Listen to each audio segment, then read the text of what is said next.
and I was invited to come here to speak on behalf of law enforcement. If we look around here, we see a lot of veterans, we see police officers, we see firemen, we see EMT, we see community members willing to step up and help our law enforcement make safer communities. What do we not see a lot of here in Bedford today? What do we not see? That I was so concerned was going to be here? That's exactly right. Why? Look around. They don't stand a chance here in Bedford. The hills of southern Indiana don't put up with that kind of stuff. Law enforcement or not. And I'll tell you what, there is very few communities willing to stand up and have this kind of rally. So when Val called me and asked me to speak, I said, well, hell yes, I'm going to speak. Why? Because my community hasn't done this. Guys, I'm telling you, give yourself a round of applause because you are what makes your law enforcement successful. Yes, give yourself a round of applause. Yes. Your police officers are successful because you back them. I know this because for 17 and a half years, I drove one of those cars. I left my family. I worked holidays. I worked every shift there was. I worked weekends. I worked several weeks in a row without a day off. I worked undercover. I worked the wiretap team. I was the lobbyist for the Indiana State Police. I worked at the State House. Without the citizens, law enforcement is nothing. Without you, our police officers are not successful. Why? Because there's only so many of them. When I was a trooper, I worked out of the Seymour Post. I was there forever. They closed it. They consolidated posts, and guess what? My post ended up in Versailles, counties away. My post ended up to be a 10-county post. I went from 3 counties per post to 10. There were mornings I clocked on, and this isn't so long ago. Fans of you guys? Yeah.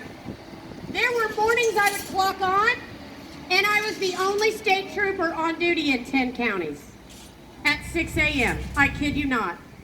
There are 1,200 troopers across the state of Indiana. There are over 1,200 Indianapolis Metropolitan Police Departments in Marion County. Officers. Yes, so if that's a little bit of an eye-opener, our police officers can't do it all. It's oftentimes they are a long way away from you.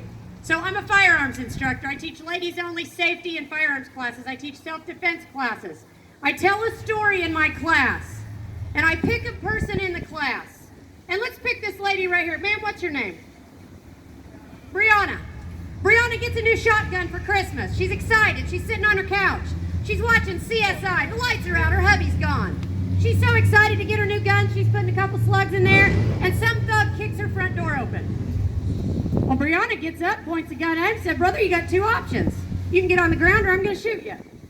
Well, this young man, seeing a crazy lady with a gun, he gets on the ground. Brianna gets off the couch thinking, well, I've got a problem right here. Who's not on their way right now? Nobody. Nobody knows about Brianna's problem. Why? Because this all of a sudden happened. Brianna's got a shotgun. She's got 2 hands. Where's her cell phone? I don't know. Has she thought about that? No, she's a little worried that this thug just broke her front door down. All of a sudden, this guy starts to get up. He's got his hands in the air. What's that tell us? What's that supposed to tell us? Hands up, don't shoot. Brianna gave him 2 choices.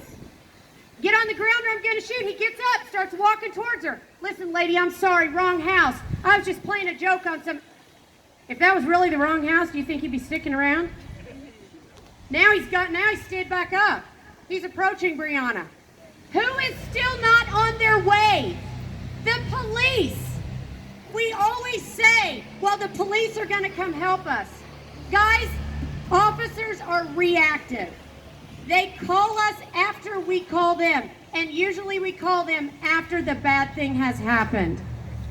I was a dispatcher when 911 first went live for the first night in Bartholomew County. Now that's been a minute, okay? Because I turned 50 tomorrow. Tomorrow's my birthday. Yeah, I know, right? 50. So that's been a minute. I was 19 years old.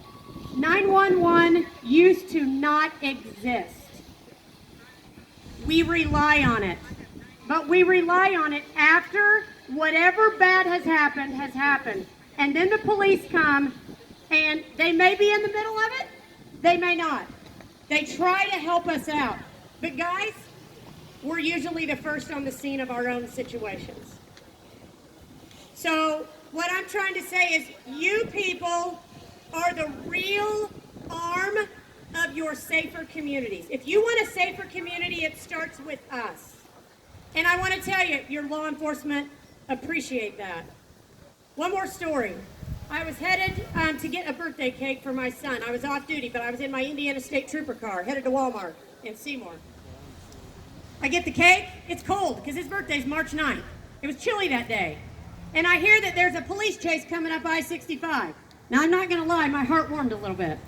I was excited about that. But I was off duty. I'm going to let these boys handle it. It came farther and farther north. The guy bails out of his car. I am literally a mile from this situation. So I respond. I'm in plain clothes. You see me, I'm 5'3", about 130. Okay, we're not going to argue the weight or anything, but that's about where we're at. I get out of my car. I have my gun, and I have a walkie-talkie, and I have a pair of handcuffs. That's it. And I see the guy running across the field. I don't know where the other guys were. I didn't see him. But I parked my car in the median, and I took off after this guy. The guy challenges me.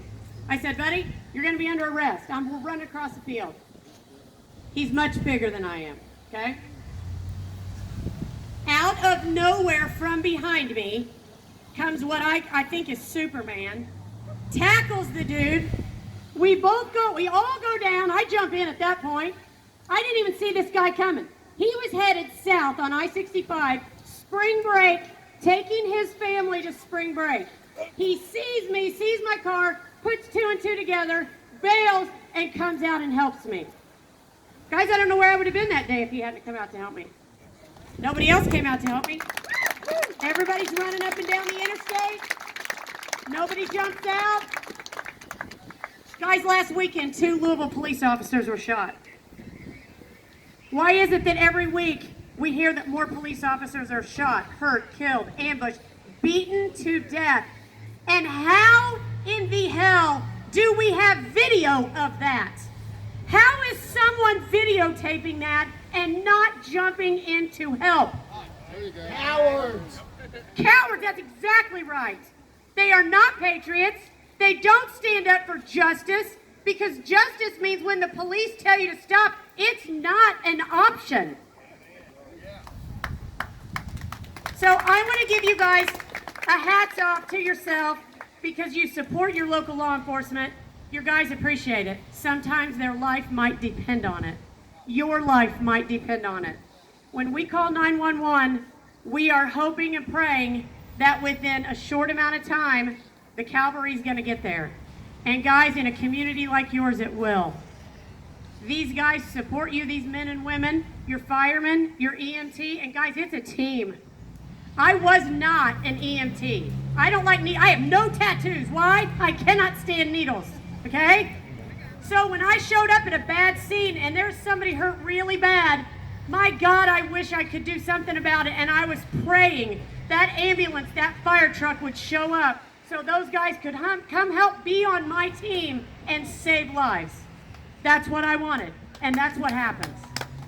They're a team. Speaking of, So I'm going to wind this up, and I'm going to tell you from the bottom of my heart as a retired police officer, thank you for your support. Thank you for being constitutional. And I'm going to tell you, this is probably the only courthouse in the state of Indiana with the most firearms on this property today. Can I just say that?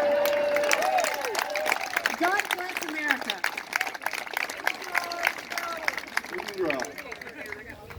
Our next speaker, he is a